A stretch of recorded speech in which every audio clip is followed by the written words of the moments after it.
70 में से 67 सीट जिताकर भेजा। तो मोदी जी की सरकार ने, भारतीय जनता पार्टी की सरकार ने 3 महीने के अंदर अंदर एक गैर कानूनी नोटिफिकेशन इशू करके अरविंद केजरीवाल की सरकार की ताकत छीनने की कोशिश करी। मई 2015 में मोदी जी की सरकार ने एमएचए का एक नोटिफिकेशन इशू किया कि केजरीवाल सरकार के पास सर्विसेज की ताकत नहीं है, उनके पास अफसरों की ट्रांसफर पोस्टिंग की ताकत नहीं है, उनको भ्रष्ट अफसरों पर एक्शन लेने की ताकत नहीं है, उन्हें इनएफिशिएंट अफसरों को हटाने की ताकत नहीं है। यह ताकत केंद्र सरकार के पास है। 8 साल की कानूनी लड़ाई के बाद जो हाई कोर्ट, सुप्रीम कोर्ट के 2 संवैधानिक पीठों के आदेश के बाद 11 मई को सुप्रीम कोर्ट की कॉन्स्टिट्यूशन बेंच ने कहा कि केंद्र की सरकार का आदेश गलत था। सुप्रीम कोर्ट ने कहा कि ताकत दिल्ली की चुनी हुई सरकार के पास है। जो ये सुप्रीम कोर्ट का आदेश था जो 11 मई को आया है, ये क्या कहता है?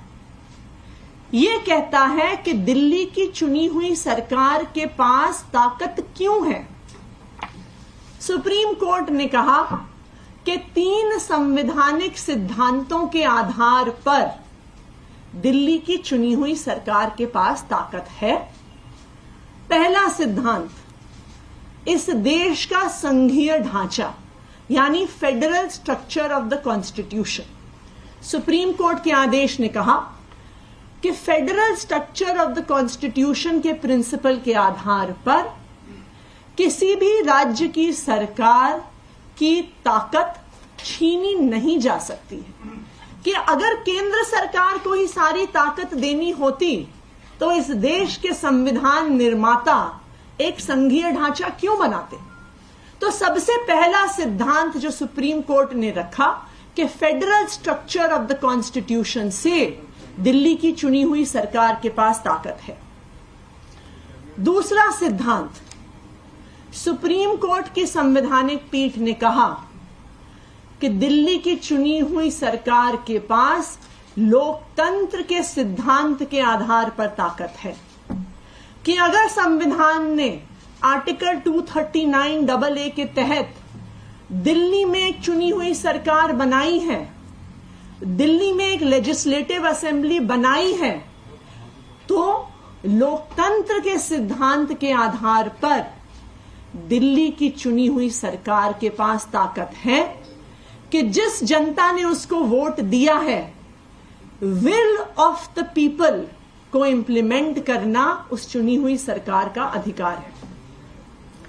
तीसरा संवैधानिक सिद्धांत, सुप्रीम कोर्ट ने कहा कि अफसरों की चुनी हुई सरकार के प्रति जवाबदेही ये भी एक संवैधानिक सिद्धांत है और इसलिए जरूरी है कि दिल्ली की चुनी हुई सरकार के प्रति अफसरों की जवाबदेही हो, वरना चुनी हुई सरकार विल ऑफ द पीपल यानी जनता की इच्छा, जनता की राय को इंप्लीमेंट नहीं कर सकती है। तो सुप्रीम कोर्ट की संवैधानिक पीठ ने ये 3 सिद्धांतों के आधार पर, 3 संवैधानिक सिद्धांतों के आधार पर ये कहा कि दिल्ली की चुनी हुई सरकार के पास पूरी ताकत है। किस चीज की ताकत है? अफसरों की जवाबदेही की ताकत है, अफसरों की ट्रांसफर पोस्टिंग की ताकत है, भ्रष्ट अफसरों पर एक्शन लेने की ताकत है। सुप्रीम कोर्ट के इस आदेश का मतलब क्या हुआ, जिसे कहते हैं इन अ नटशेल, सुप्रीम कोर्ट के आदेश का मतलब यह हुआ कि अगर दिल्ली की जनता ने अरविंद केजरीवाल को चुन के भेजा है तो निर्णय लेने की ताकत अरविंद केजरीवाल के पास है। ये देश का संविधान कहता है।